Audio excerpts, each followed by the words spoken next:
channel, channel, channel. Let's talk about the word channel. As a part of speech, channel can be both a noun and a verb. As a noun, it usually refers to a means of broadcasting or transmitting information, like TV channels or online news channels. It can also mean a narrow strip of water that connects two larger bodies of water, such as a canal or a riverbed. On the other hand, when used as a verb, channel typically means to direct something, like thoughts, emotions, or resources, in a specific way. For example, you might channel your energy into exercise or channel your creativity into art. In common usage, people often talk about TV channels, online channels, or social media channels, especially when discussing media consumption or communication. One special note is that the word channel can sometimes be confused with canal, which is a man-made waterway for transportation or irrigation. So, if you're talking about a natural water connection, use channel, but if it's a human-made one, say canal. In a formal setting, such as a conference or meeting, you might say, "I'd like to thank everyone who contributed to this project by way of their work on Channel 5's latest documentary series." Here, channel refers to a television network or medium. In casual conversation, someone might say, "Let's watch that funny video I saw on YouTube channel, PewDiePie, last night." Where channel is used to describe the specific account or user profile on a website. For example, in business or academic writing, you might write, "Our research findings were published in a special edition of Nature magazine, a premier international scientific journal that operates through multiple communication channels." So you want to learn about a specific way that people share information and entertainment with others? Okay, let me explain. A channel is basically a route through which content gets delivered to an audience. Imagine it like a pipeline where videos, music, news, and other stuff flows from the creator to the viewers.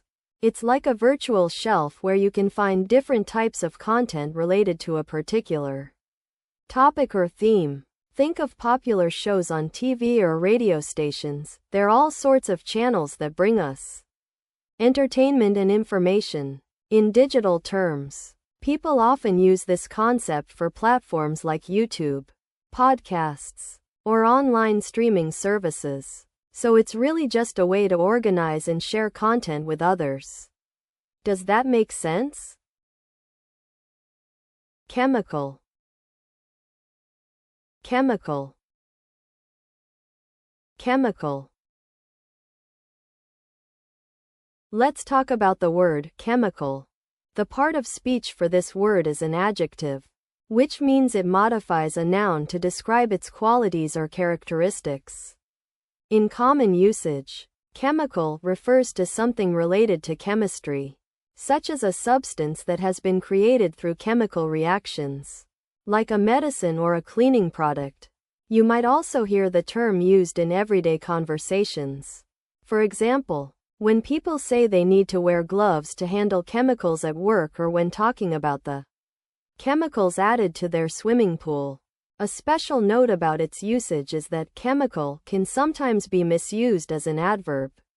But technically it should only be used as an adjective to describe a noun, not a verb or another adverbial phrase.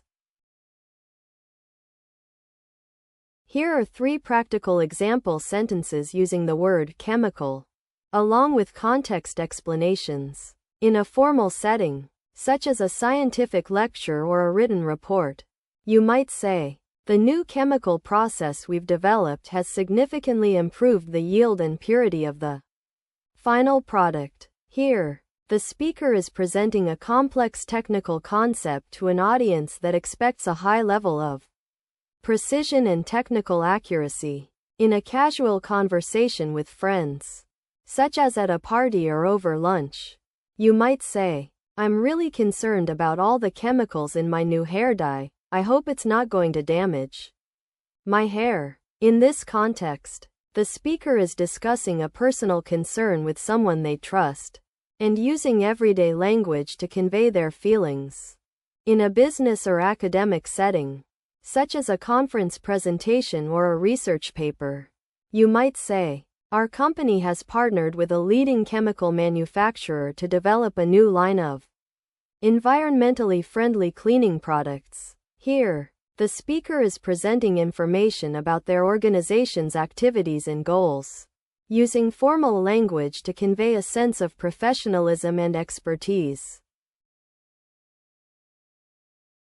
So, you want to know about something that is a type of substance that can change the way things look or smell? It's often made from plants, animals, or other natural things, and it can be found in everything from perfumes and soaps to medicines and food.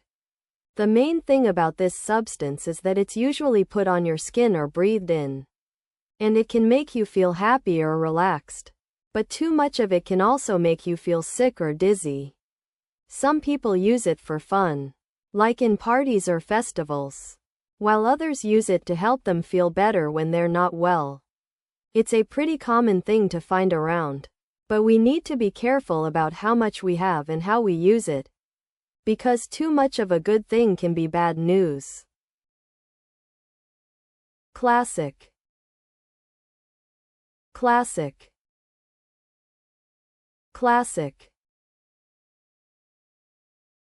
So, the word classic is a very versatile term that can be used in various ways.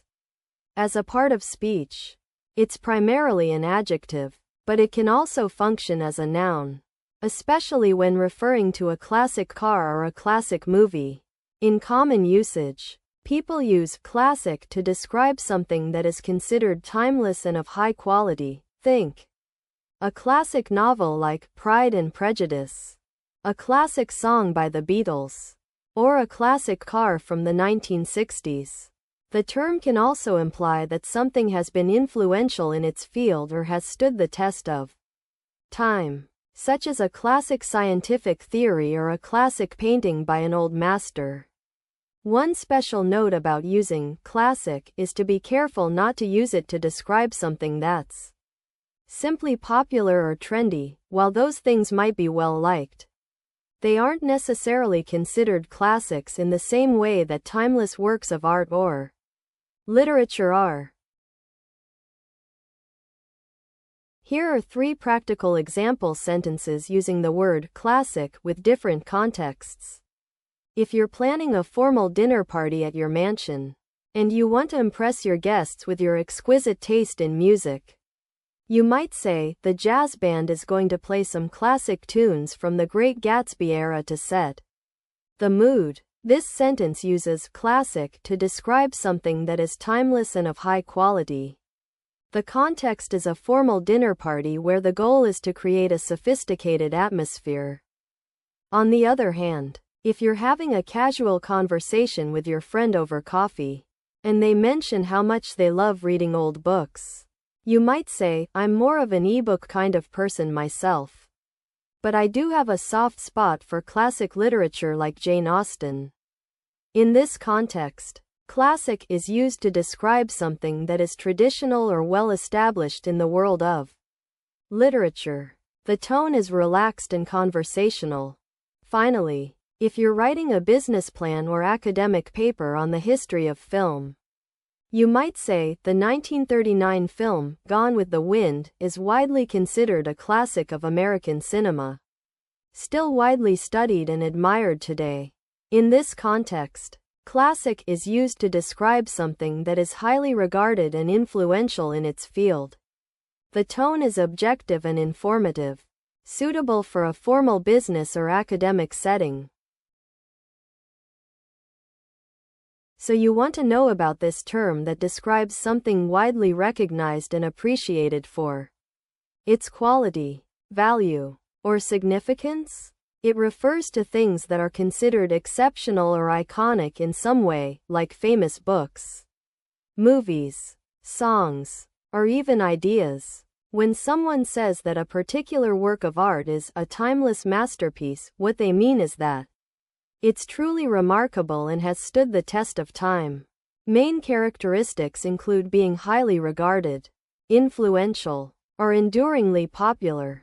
You might also hear similar concepts or synonyms like iconic or timeless, which describe things that have left a lasting impression on people or culture. As for what it does or how it's used, well, think about all the times you've heard someone say something is the best of its kind. That's basically what this term means. It highlights the exceptional quality or importance of something, whether it's a creative work, an event, or even a particular way of thinking.